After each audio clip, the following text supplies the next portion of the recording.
Minen sukaɓe Fanaye ƴefti vitamin jeeɓat jamme ñalaw subak e kihi adi fof min calmini on ɓe fof min mbimon kadi soyez les bienvenus donc à l'école de Fanaye Walo.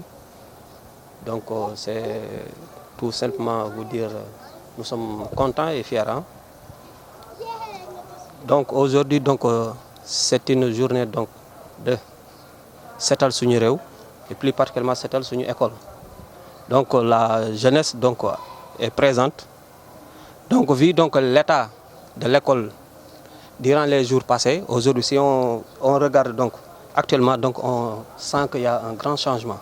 Et nous sommes fiers et nous sommes très contents et nous remercions donc toute la population donc de Fanaye Walo et plus particulièrement donc le président donc du CGE, Monsieur Diop, donc il m'avait mis donc au courant donc de votre donc visite. Et moi je suis un Richard Tollois. Je me suis fait le déplacement pour honorer la journée, mais aussi encore pour honorer encore la population de Fanaye Walo. Donc il y a une population accueillante, gentille. Donc merci tout le monde. Donc on jarama. Donc mais art tan certain et pularan. Donc mi salmini won be fof. Donc min mi mon donc bismillah mon donc e Fanaye Walo. Donc min mi mon donc bismillah mon donc e Fanaye Walo be fof. Donc c'est vrai ni kon Fanaye nabe. Donc hande ko minen jabbi mon. Donc minen gondo e wuro ngo. Hay tawi net ni jeya ko hodani do en. Min non hankat min ko hankat ko walo najo. Donc je suis à ma 5e année. Donc neddo kadi wawa dañde ko ɓuri ɗo waɗa servir. Donc comme no mbinomi jonjoni e France ni jiinoɗo école no wayi hanke heccanke hande so yino andi donc won changement mawɗo gonnoɗo en. Donc ɗeɗo balɗe fof wonno souciyam holno huuɗo ko holno irto. Donc cartabal donc machallah donc jeunesse o donc darima hen waɗi donc mbawko mum donc ha école donc ha labiri ni. Donc min jettima non ɓe fof. Donc on mbimon donc on jarama merci beaucoup hein. Heddi ko kadi mbeɗa wi sukaɓe kadi Allah jarama eɓe jarama par ce que canggui jamma eɓe gaari am e canggui jamma eɓe gaari e mbi jiiɗi fittude école tan minen ƴetti programme mbima noon joni ɓayri on ƴetti minen min gaccir moon hen min goppa ñalawma ara min gara kawriten ene depuis 8 heures eɓen ɗo yit ko hewno dakuɗo par ce que a yitani leydi ndi sah mais Allah waɗi koɓe gaari ko eɓe darima hen eɓe tini min ɓitti ɗum avant ko noon jotto ɗo yeti kadi eɓe jaltini foof e berli e mbowal e minen mbimon tan yallah rewnu voyage o lawol yallah newnu ko woni ko anni o en yallah waɗani en ɗum e mbeɗi mon Allah jarama on jarama merci.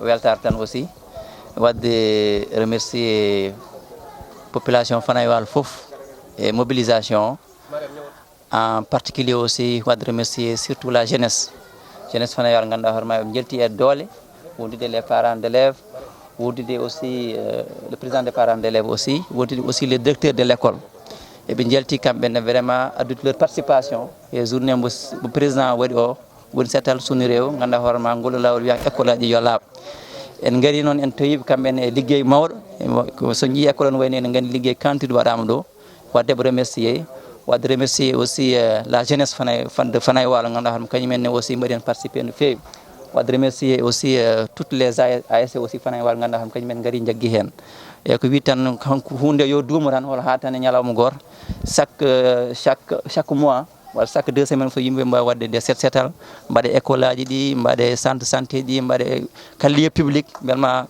Sénégal fof wawa laaɓde Fanaye aussi wawa laaɓde ko ɗum min garno ɗo tan wadde acte de présence wondude délégation mawɓe ɓe ummiɓe Dakar ɓe ummi ha Ndioum kañumen ne gari vraiment tawtere ñalawma o mbaɗa chapeau noon à toute la population de Fanaye Walo surtout à la jeunesse. Merci. Au département de Podor, commune d'arrondissement Thierry Boubacar, commune de Fanaye, CM El Hadj Lamine Diop, n'est-ce pas? Et aujourd'hui, c'est la journée nationale, comme on dit Cleaning Day, n'est-ce pas, en anglais. Donc journée sociétale en Wolof, puisqu'on est au Sénégal, au pays de la Teranga. Et ça fait plaisir, cette initiative de ce régime, de l'État. Alors on est très content de l'idée du président de la République, son Excellence, M. Bassirou Diomaye Faye, ainsi que son Premier ministre, n'est-ce pas, M. Ousmane Sonko, et tout le gouvernement. Et aujourd'hui, le Sénégal est soudé, on est ensemble, n'est-ce pas? Et ils ont l'initiative. Et voilà, aujourd'hui, tout le pays est derrière, toute la population sénégalaise est derrière cet État. Et ça fait plaisir, n'est-ce pas? Comme on dit, Sénégal ben Bopula Wolof, n'est-ce pas? Alors, aujourd'hui, ils sont là, la délégation est là, la délégation du ministre de la Santé. On a ici aussi le DRH, n'est-ce pas? On a donc toutes les autorités qui sont là, on est très contents. Et ils sont venus voir, donc s'imprégner, n'est-ce pas, de ce qui se passe ici à Fanaï, au CM. Ils sont en train de faire le tour des écoles et ça fait plaisir. Et là, on n'est pas en rate, on n'a pas laissé aussi le collège en rate, parce que les ASC sont organisés ici à Fanaï, n'est-ce pas? Ils sont organisés, donc chaque ASC a pris une école, ils sont en train de bien nettoyer. Même cette délégation qui est là a bien vu le travail qu'ils sont en train de faire. Donc c'est un travail acharné. Donc les écoles sont bien propres ici à Fanaï et je crois que ça sera le cas un peu partout au Sénégal. Et ceci, ça fait plaisir. Donc je fais aussi appel à toute la population sénégalaise de continuer vraiment à rester derrière l'État, à rester derrière les autorités et afin de bien travailler. Le Sénégal doit aller devant, on doit marcher. Donc nous devons être aussi un pays développé. Et je dis souvent que le développement d'une localité quelconque, ça provient d'abord de la mentalité de ceux qui vivent. Donc nous devons être développés ici dedans, à l'intérieur, changer notre mentalité, n'est-ce pas, afin de pouvoir changer le pays. Donc l'environnement, c'est quelque chose qui est important. Un esprit sain dans un corps sain, cause pour laquelle on est en train de nettoyer l'environnement pour pouvoir étudier. Et aujourd'hui, cette initiative, c'est-à-dire cette école, c'est quelque chose qui est très important. L'école, les élèves, ici on construit les esprits, on formate les esprits des enfants, de la jeunesse. Donc c'est important aussi ce formatage d'esprit puisse être d'abord accompagné, comment dirais-je, de la propreté de l'environnement d'abord. L'école propre, les classes propres, bien fait, un bon environnement pour pouvoir changer la mentalité de l'élève, n'est-ce pas? Voilà, donc on est très content, très chères autorités, n'est-ce pas, mon DRH et monsieur le ministre aussi, n'est-ce pas, qui est là, à nos côtés. Et toutes les autorités qui sont là, je suis très content de toute la jeunesse de Fanaï.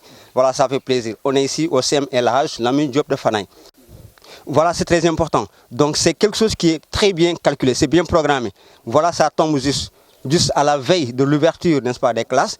Et l'État choisit donc le Cleaning Day. Donc ça, c'est quelque chose qui est important. Voilà. Ce qui veut dire donc, comme on dit, ça permet de joindre, n'est-ce pas, ce qu'on dit, Ubitei, Djangetei. Donc Ubitei, Djangetei, ça tombe très bien. Ce n'est pas seulement de la théorie, mais c'est quelque chose qu'on va pratiquer. Voilà, donc c'est quelque chose qu'on pratique. Parce que le nettoyage est venu juste à la veille de l'ouverture. Et c'est très important. Très, très important. Mais là, je l'ai job de Fanaï. Déjà, puisque je représente le principal, alors c'est pour cela que j'ai fait le tour. Depuis le 3, nous sommes là et j'essaie de prendre note. Donc, concernant les doléances, nous avons besoin ici d'une salle de professeurs, parce que c'est important aussi, n'est-ce pas, pour l'équipe pédagogique. Les portes et fenêtres, n'est-ce pas, nous en avons besoin. Aujourd'hui, nos tableaux sont détériorés.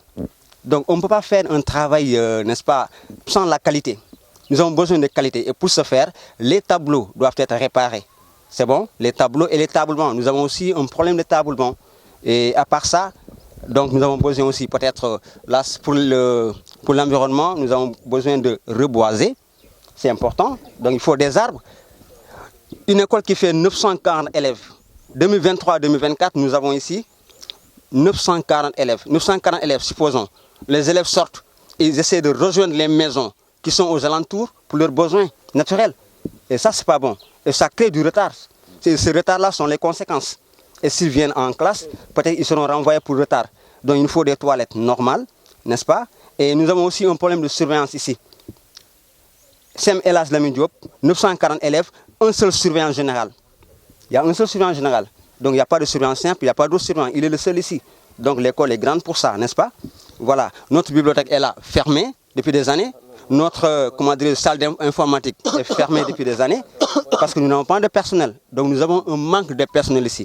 Que ce soit le personnel enseignant, que ce soit le personnel pour la bibliothèque, salle informatique. Donc on a besoin aussi de bureaux dans les salles. Le professeur vient, il prend sa chaise, il prend une deuxième chaise pour mettre son document, pour signer, pour remplir. Donc ce n'est pas bon, n'est-ce pas? Voilà, nous avons aussi besoin de ça. Voilà, donc je crois que ça c'est juste quelque chose qui est noté et c'est très important. Et nous en avons fort besoin. Voilà, si vous pouvez nous soutenir, très cher partenaire. Surtout légal, élitaire légal Kaural.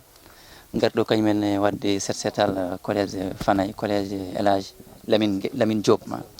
Kadi min ko dem ko une fierté que c'est très symbolique parce que ko do mbarmi collège et alhamdoulilah mi de collège le 3e nous sommes la génération ba gananda horma mbadi 100% au BFM. Donc au collège Dandium, mais quand même je retrouve presque les mêmes salles, surtout aussi la situation est détériorée. à notre niveau, on plaidoyer et on fera de notre mieux pour amener des partenaires ici. Hamba vraiment jagande école. Tableau présenté comme un tableau c'est très sombre vraiment. Mais à notre niveau, commune Baye, il y a aussi des partenaires mais aussi école côté matériel, côté équipement et faut inchallah. Quoi de remercier dan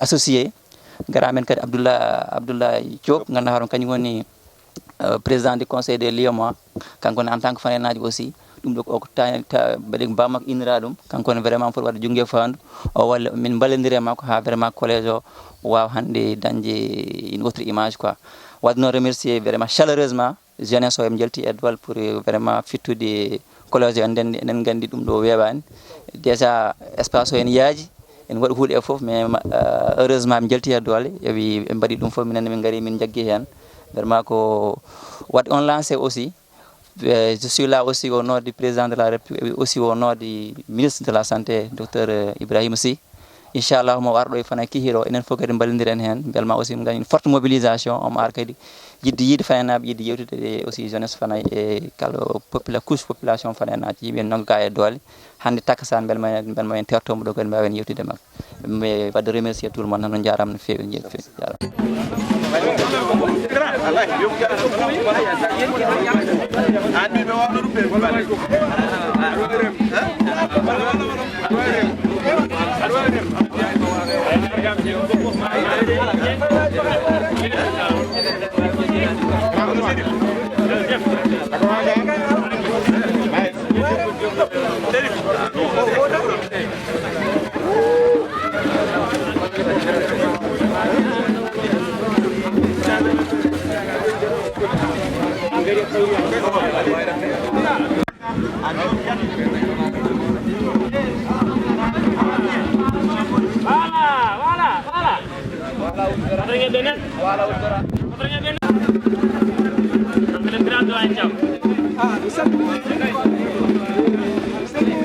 Merci Hélène Dohende, école Fanaï 2 dans la commune de Fanaï.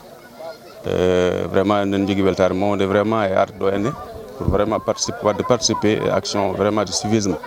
C'est-à-dire école non audite, officiellement audite le 3, les élèves le 7, mais vraiment il y a un investissement humain, c'est-à-dire balayage. Et nous devons vraiment remercier l'ensemble de la population, du quartier surtout l'ASC, Pellital, Gadogol, Papa Diaw et toute la jeunesse réunie, hommes comme femmes, vraiment pour participer au nettoiement de l'école.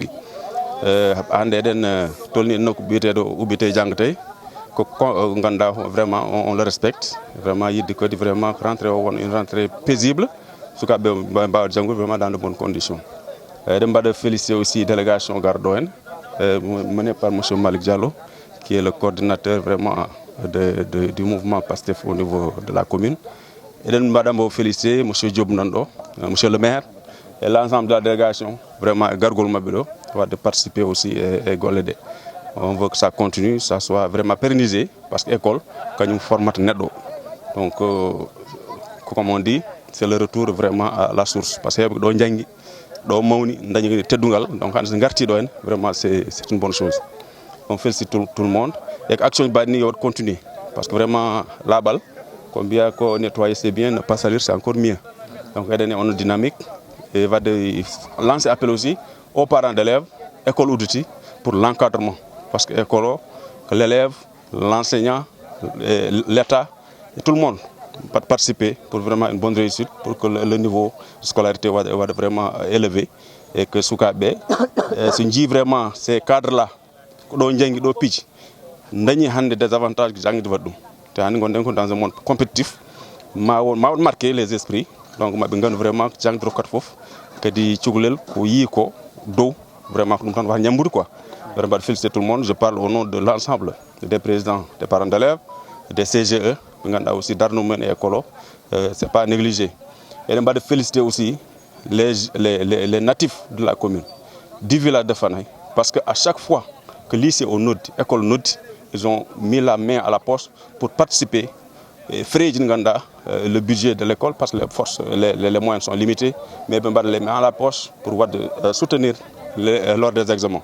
donc c'est le moment de les féliciter vraiment nos partenaires vraiment donc vraiment encouragement à tout le monde écologie yoy so ben ko ben jangu vraiment pour que vraiment l'année soit une année paisible et qu'il soit une réussite totale. Merci. Min beltinima aussi population Fanaye fof ha tengten nak population Sinthiou et mobilisation men mbayɗo o quoi ko président wi ko setal suni rew onon hen quoi te en gandi ɗo kam ko wiyete ko ubbite jangate ɗum kam ma won réalité par ce que ko ligga ko ɗo vraiment famɗani en gandi collège o no yajirni e foof ɗum fo hewade noon yimɓe gaari law n'est ce pas ha guilde en ha joni en hen ɗo joni sikko midi yoni mais ha joni malgré la chaleur malgré tout la jeunesse yalti he doole et les populations vraiment pour laɓɓinde école o kadi ko noon président wi no mbiɗani tan kadi yo won dans la continuité e min gatan aussi ko wadde on hen félicité encouragé kadi mbiɗani kadi yo waɗ pérenniser wasdarat tan hande heddi ko aussi ko wiide yimɓe tan monsieur le ministre de la santé docteur Ibrahima Sy ko garowo ɗo e commune o hande caggal takasane ko garowo ɗo kadi so ari ɗo kadi mawo haalde Fanayna mawo haalde Cuhagu mawo haalde Fanayna foof toutes les couches réunies ne mbiyata yimɓe yo mbaɗ mobilisation forte garen jaɓɗen notre ministre docteur Ibrahima Sy ganduɗa kañum woni hande woni ministre ɗo e département Podor wadde remercier tout le monde et mobilisation e foof enen tan yo yaaru yeeso on jarama no fewi min beltanima aussi délégation gadduɗama foof merci beaucoup.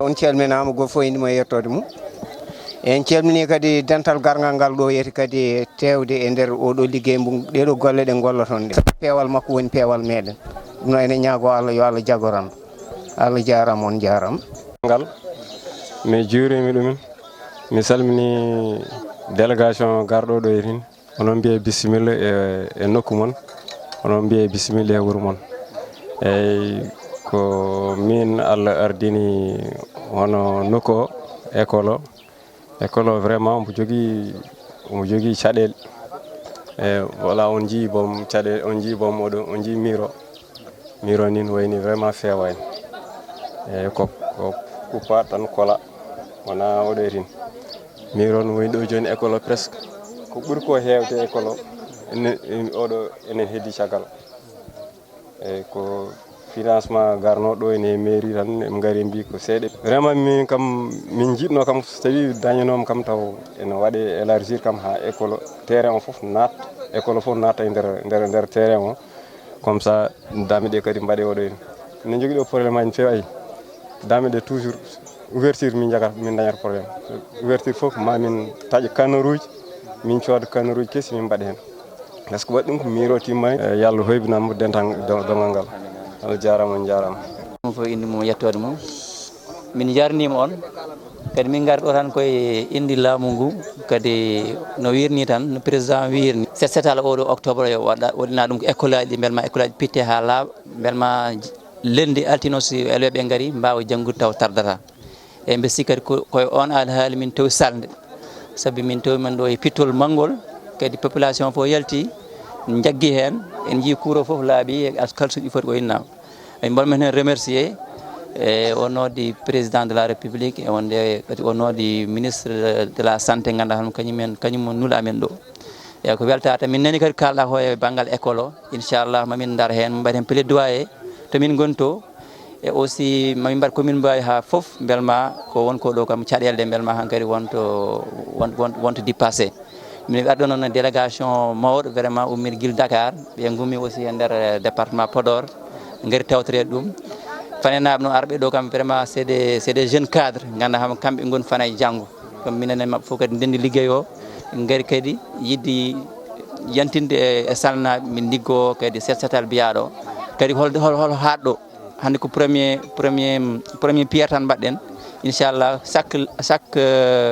chaque mois kadi yimɓe yekkawri kadi pittu école o walla pittu juma ka walla pittu marché o e ko way noon vraiment laaɓal ko ɗum président o noddi en tawi hen salnanaɓe kadi yo ɓeydu duumade tan affaire o wawa yarude yeeso min calmini noon mawɓe wuuro ngo min calmini kadi imam min calmini tous les notables min calmini aussi les ASC min mbaɗa aussi remercier toute la jeunesse de Salde amin noddiɓe noon kadi hande kikiɗe inchallah monsieur le ministre Ibrahima Sy ko garowo Fanaye caggal taksane beelma kadi enen fof mbaɗen mobilisation kollemmo kadi ko waɗen koko Fanaye fof koko welti hen gara en fof kawren hen kadi gandinami eɗen beltima kanko no wawi andude ko waɗi ko ndeke Fanaye kadi en jaggorimo ko ɗum woni programme caggal taksane en fof garen kawri hen e place publique Fanaye tetɗen monsieur le ministre Ibrahima Sy ganduɗa ko gummortoɗo hedde juum inchallah min calminoma min juurima on jara assalamu aleykum wa rahmatullah bi moom il faut ñu seetal ko parce que école bi dafa nekk un symbole fort chez nous tous nous sommes passés par là de génération en génération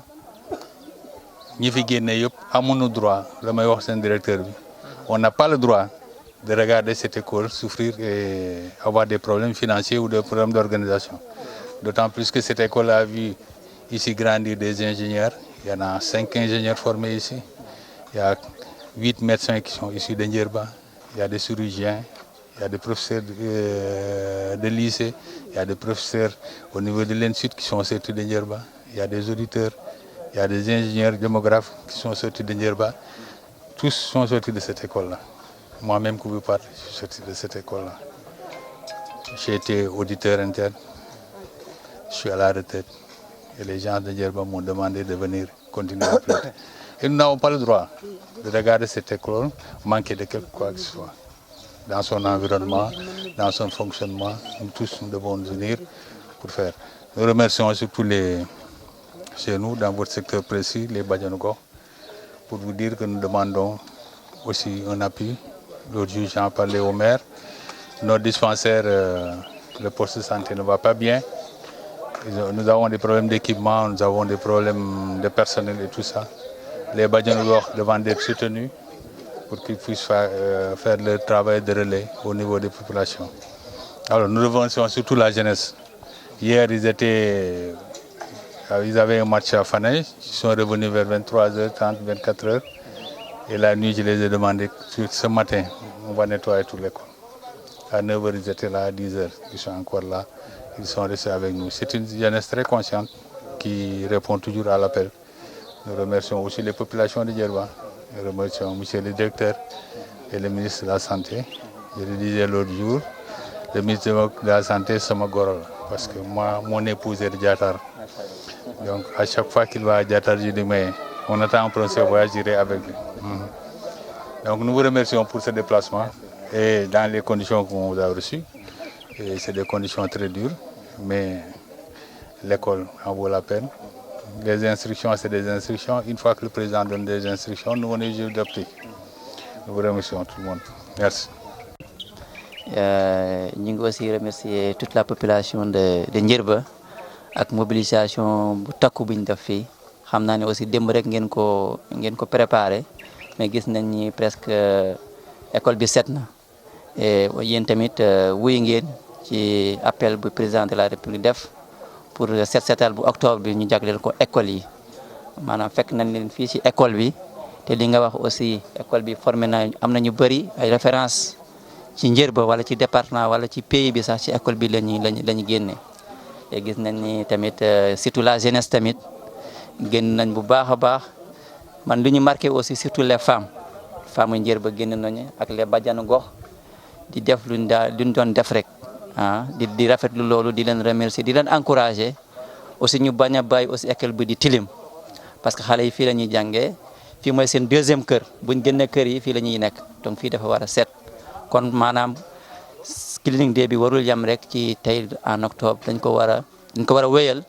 chaque mois mo am ay setal ci école bi ci mosquée yi ci lieu public yi yépp en tout cas ñu ngi content nañ bu baax fekk fi une mobilisation une organisation boo xamante ni mu ngi nekk fii pour set setal bi ñu ngi ñëw fii nag au nom du président de la République aussi ministre Ibrahim Sy moo ñu yabal fii moom mooy ministre de la santé et de l'action sociale incha allah tey ci ngoon aussi moom dina ñëw Fanaye gisee commune Fanaye bi yëpp kon aussi waa Njër ba bëgg nañ aussi ngeen mobiliser ngeen ñëw fekk ñu Fanaye ñun ñëpp ñu ànd teeroo ministre Ibrahim Sy bi nga xamante ni dee ñëw Fanaye delloo njukkal waa Fanaye aussi delloo ko njukkal ñu ngi leen di woo foofu xam nañ fi nag ñu bëri ñi fi nekk vraiment ay jàmbaar lañu ñoom Daouda Diallo ñoom Moussa Thiam ñoo xamante ni ñoom Souleymane vraiment kooku xamante ni sama promotionnaire ñoo jàngandoo Chile vraiment ñu ngi kontaan ñu ànd naa fi ak délégation nag bu takku boo xamante ni ñu jógee ba Dakar ay jeunes cadres yoo xamante ni ci commune bi dañoo ñëw aussi ñun ñëpp ñu àndandoo doon benn liggéey commune bi pour mu jëm kanam vraiment ñu ngi remercier waa Njër ba ñu ngi rafetlu bu baax travail bi ñu fekk fii.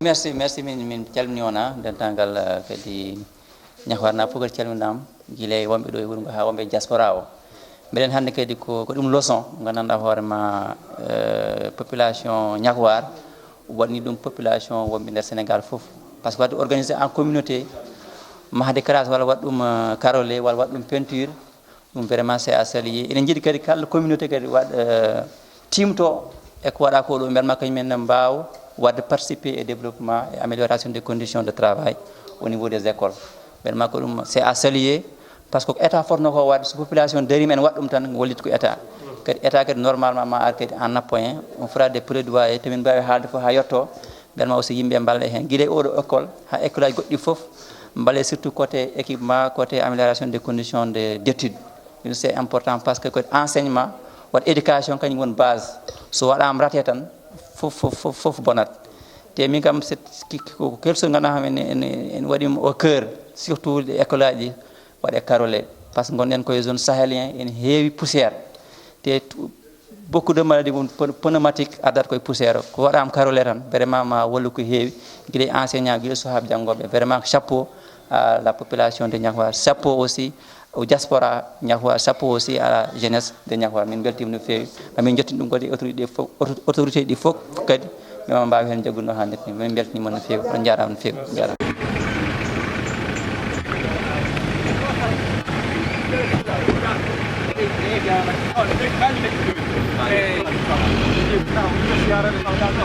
ligade kalim ɗum mbiɗa sikki waɗa he WhatsApp seeɗa mais hakkude dan leñol he école 1 ko histoire jooɗo belɗo reftade par ce que kamɓe hitande foof ko en jii ɗo ɓe mbaɗat entraînement ɗo ɓe pijat ɗo ɓe mbaɗat nawetan mabɓe ha entraînement maji mabɓe gas mais à chaque rentrée sen gari e pitat e popat e cansar kanuruji e pewn dami eɓe pewn douche uji no wiyete après eɓe mbaɗa pewn taaɓe eɓe cooda filfraji mabɓe eɓe kaɓɓa ha taaɓe tiiɗi par ce que enen fof enen gandi probléme école 1 e probléme table banc mais eɓe cooda filfraji mabɓe eɓe tabba eɓe pewna ha feewa ha sukaɓe mbawa janggude e kala ndeɓe sohla kadi journée école waɗi set setal eɓe gara ɓe tawa hen donc gacce ngalama dan leñol minen mbaɗaɓe remercier ɗum waɗi min somi noddama somi wiyama dan leñol nen joue école mi wiyata goppeɓe joue somi wiyama woɓɓe nen piijo école noon mi wiyata ala par ce que goto fof en andi ko waɗi ɗum donc hakkude amin contrat o ne leeri e bonnani hen haydara ɗum kalnomi nane ɗum kaltimi joni merci beaucoup école fof mbiɗa wawi hen haalde école fof surtout école gummuɗen o joni communauté dariɓe machallah école aji fof goto fof mbiɗa wawi ƴettude micro mi haal école mi haal wonɓe ɗon mi haal wonɓe ɗon mi haal liggotoɓe ɗon mais hakkude ɗo waɗi kam haalde tan ko sukaɓe nen ɗo tawmom nane mi ari ɗo inquiétude joguinomi hono école o laaɓirata mais mi ala kulol pour laaɓata mi ala kulol par ce que mbiɗen so wona hande won janggo mabɓe pewndu merci beaucoup salamu aleykum wa Fanaye salamu aleykum Fanaye TV eɗon mbiya tan bisimilla moon mataw bisimilla kadi ko aada tan kamin mbaɗi ko ɗo wona hanndi meeɗi waɗede hitande fof ASC dans leñol en waɗa ɗum ko fodde gandanɗa hoorema ko genre contrat mo jogdiri école o hitande fof so ouverture école ari min pittat min lawƴo école o min darta ɗum min pewdira ɗum laaɓal par ce que kamin pewdira ɗum min pewdira ɗum koye min pewnan ko ɓesgol amen soɓe gari ɗo so laaɓi kamɓe nafata kamɓe gattata galleji laaɓal ngal keɓe mbawa hoccude ga fof kadi so laaɓani kadi so artat koye nder galleji ɗi donc fewdinde ɗo laaɓ feew soɓe gartine kamɓe ne laaɓe peew museji machallah hen toppiti donc noon onon arɓe ɗo mine ñaagui Allah gaccon haqqille école o min ñaagui Allah gaccon haqqille commune o gaccon haqqille kadi he darde peewal ngal par ce que cukagu hannde woni avenir mum woni peewal mum tan ko jangde nde hen fof dañce e jangde fof dañce so laawal dañama jangde dañama ɗo moƴƴo woodi tan donc jiɗɗen ko fof men dañume ɓesgu men dañume cukagu donc ene ñaagui Allah golle batteɗe ɗo ASC fof kadi jogo on initiative à vis-à-vis de tous les écoles e ñaagui al kay ASC gandanɗa hoorema école en ɓaɗima jagga école o jagga e darde école o e ɓamtare école o par ce que ɓamtare école woni ngaalu men ɓamtare jangde woni ngaalu men donc Allah jarama on jarama on banggue tan jiɗnoma fois weltare artude école mo gandanɗa hoorema ɗo mbaɗɗa CI mbe siko ora classe wonno kadi ɗo mbaɗmi CM2 mbe siko e classe wonno avec monsieur Lo Birame Khoudio Lo e wadde ko ɗum fierté kadi hannde artude école légal am e noddago notare e noddago président de la république mo wi setal soni rew e octobre o waɗa ɗum jaglel ko les écoles en tewɗo kadi l'ASC Dande kamɓenne eɓe mbaɗi engagé e wadde accompagné école o par ce que ɓe mbaɗi école o koye mabɓe jeeya kamɓe jeeyi école o ɗum waɗi hitande foof ɓe mbaɗ ɗum hawri e ni kadi ɓe mbiyata ko kosam tan yana e kodde kadi enen gar kadi wadde weltanadeɓe wadde encouragé e weltade surtout e cukagu par ce que wi ASC kam ko cukagu woni hen woni les jeunes wadde minen gari min jante mabɓe en tant que des jeunes kadi gadi ɗum ɗo waɗi c'est des jeunes cadres de la commune de Fanaye et du département de Fanaye ganduɗa hoorema kañum en gari hannde yiddi kadi wadde jaɓɓal kesal belma commune o kadi wawa yarude yesso e nder clinique nde aussi minen fof mbaɗi jungge fawno min jaaha école aji fof mbaɗa visité min mbaɗa aussi sympathiser avec les jeunes yimɓe kadi mbawa liggidade oɗo no fewi vraiment min beltimi ligguey mbaɗaɗo ɗo min nangi arde noon kono min tewɗa ha joni yimɓe kadi guiɗe cours o ha école aji foof mbaɗa pittama e kadi ko noddudeɓe tan kadi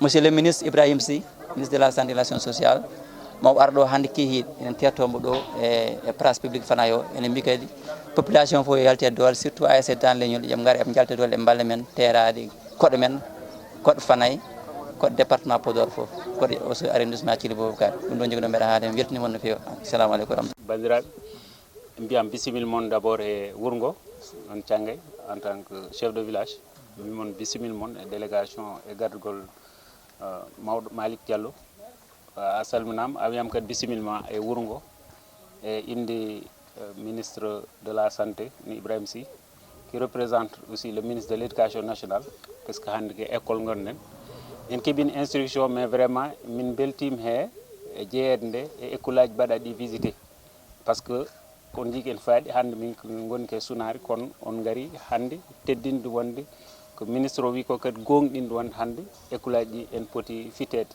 gonɗi on ji école o wonko fuɗɗi en fittede mais hannde wonno dernier jour kono hawre wuuro ngo en jogui ustade kono ha joni wuuro Sotofo vraiment merci on jarama he inde école aji gonɗi ɗo foof merci parce que minen jogui 3 écoles élémentaires woni he école maternelle aussi collège donc e inde ɓeɗon fof min mbimon vraiment merci e wattorede nde e gargol moon onon e délégation ɓe erdi ɗon fof vraiment merci.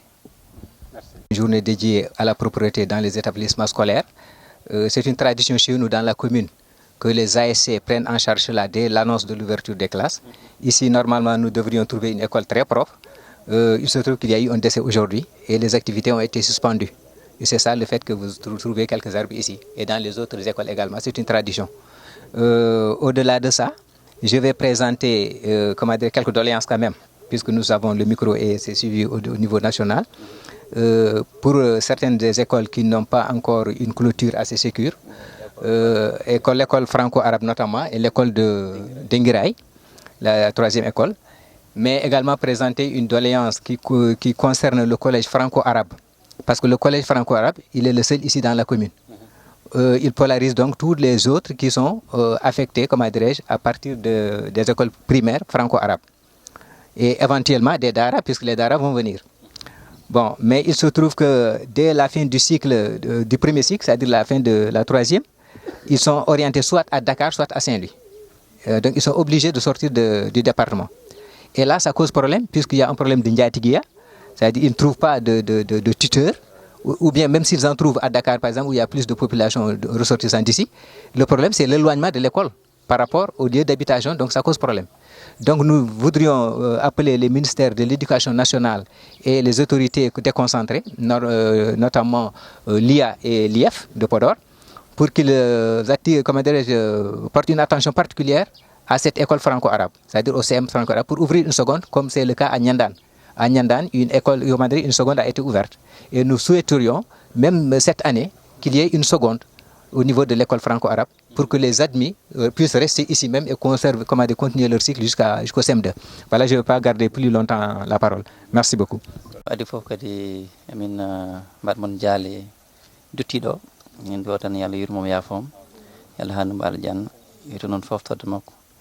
yo barka ma kedde besngu e min woni ka ciangay fof e commune Fanay fof e min ganno tan aussi comme no biida ni e ko président noddi ko tan setal sunni rewo wada ko wiya yo wada école aji di e min gado aussi ciangay pour aussi yid population kadi wodude mum ko wiya ko mi Allah haji hajani mum kadi en jabri dum Allah en gandi kadi ko wada suspendre tan nyalam gorko min gartu hen ko weltanade ciangay fof tan e kubal wiide ko yem jokku golle min gandi ko initiative min barade côté enseignement fof inchallah à notre niveau aussi min bar porter la parole plus haut belma ko hala ko aussi wa wade résoudre e beltinim kadi ciangay fof e kadi en beltinim aussi le directeur qui est à la fois aussi chef de village min dewno kongole makko tan duwnade kadi ciangay nabe fof tan e sunarde assalamu alaikum.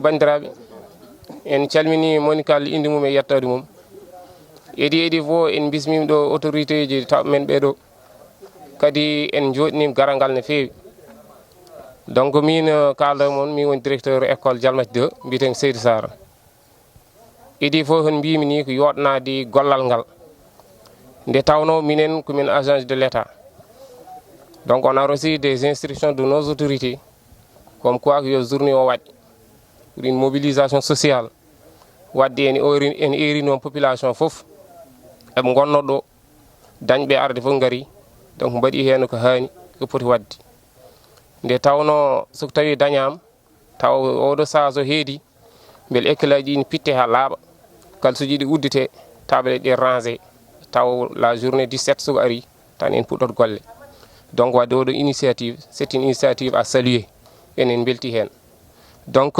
emin jogo kadi konngol parents d'élèves en hanin taw on tawiɓe ɗo kono ɓe padi ɗo ko juutem jeehi eɓe jettumon e gollal ngal kadi eɓe jooɗini golle ɗe donc eɓe ñaago kadi bel ko wayni en wat très souvent parce que c'est dans l'intérêt de la population, c'est dans l'intérêt des enfants. On jarama.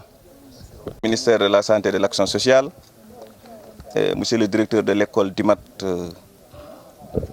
Dialmati 2, monsieur le directeur de l'hôpital principal, monsieur Mamadou Diop, directeur chef d'études de SIPDECO, c'est responsable.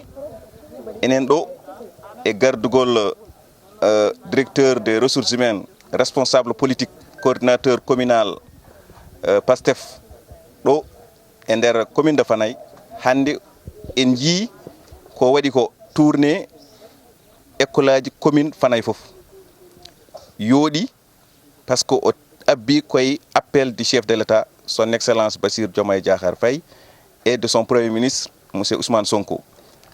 Le premier ministre wi mbaɗa focus sur les écoles pour la rentrée 17 pour école aji il faut laaɓa njooɗo kanko no ari o ardi o erdima l'autorité makko wonna patron makko won le ministre de la santé Ibrahima Sy nene nder département o ɗeɗo balle fof kanko ari ɗo e indi autorité ministre mo woni ɗo darnaɗo ɗo ministre o darnaɗo le chef de l'état darnaɗo gouvernement o donc eɗen mbawi wiide chapeau à Malick parce que ko foti ko wadde o waɗi ɗum guila subaka ha joni enen e école aji ɗi kedi en jii laaɓi enen gandi le ko wite ko ubite jang tay le 7 inchallah commune de Fanaye kam Allah jaram ko foti ko waddi o addiri kala ko foti addude kiti ko faate les gel madaruji e kala ko yadata e journée o pour yodo o addiri kiti ma waddum à la disposition des écoles.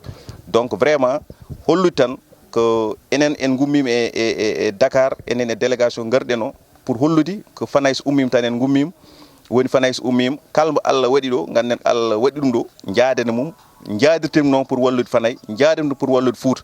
Dum woni dewdene notre jeune frère mo ganda ko docteur Malick Diallo en garde d'autres responsables garden walludem e nyalawmo kollude kedi ko yidi ko hen e ko faandi ko hen yalla rokkum dum enen fo jaadene makko ballen le président ballen le premier Ousmane Sonko e ko jidi ko pour leydi yaar yes Sénégal yaar yes Fouta yaar yes surtout kedi Fanaye yi hoore mum e odo régime dum wadi enen jaggan le docteur Malick Diallo pour intérêt population de Fanaye Allah jaarama jaara de tawno en ji directeur e sermin enen gandi kadi no wondi daani mum wawi yottade toujours en tant que directeur d'école donc mini ero manam caɗele amin hay so tawi fof wawi réglanede kam suko andam tan ko début solution comme toutes les écoles aussi ɗum min guuri idi fof monsieur le directeur école aji amin ɗi jeehin ha mawni iɗa usti parce que faute d'enseignant donc yehin do ha 9 cours rawan je devrais être à 11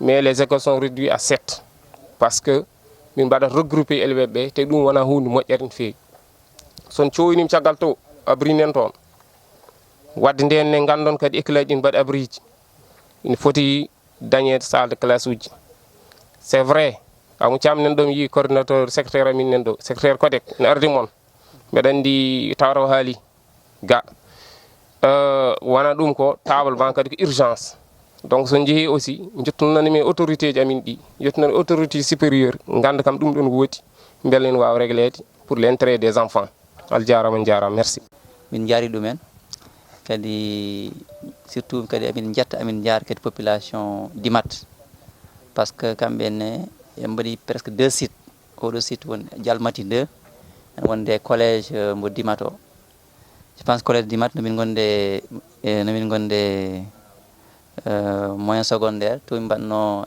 ko wira ko BFM Blanc on a passé de bons moments aussi do e nder dimat ko remercier la population surtout et mobilisation balado côté pittol ngol min gari min nangaade ko min tewi kam école fof laabi dum kadi fierté le directeur les parents d'élèves et les jeunes surtout bari mobiliser pour vraiment événement o waw yarude yesso e kadi amin jaara en bada plus en bi kadi bada encourager dum do kadi hol wayrata wadde chaque lewru yo jeunesse o ASC ji bada impliqué les GIE de femmes bada impliqué bana wad pitol nyane fof parce que labal kany won fof sa ala labal wa wadde haydar dum woni afungal e kadi min toy onon koy hen gondon e min bada mon hen remercier no feewi mi war kadi remercier délégation mo gardi mo délégation gummil gil Dakar il y a des directeurs d'hôpital ngacci haaji mi fa ngari waddude men hen il y a aussi au département Podor n'est-ce pas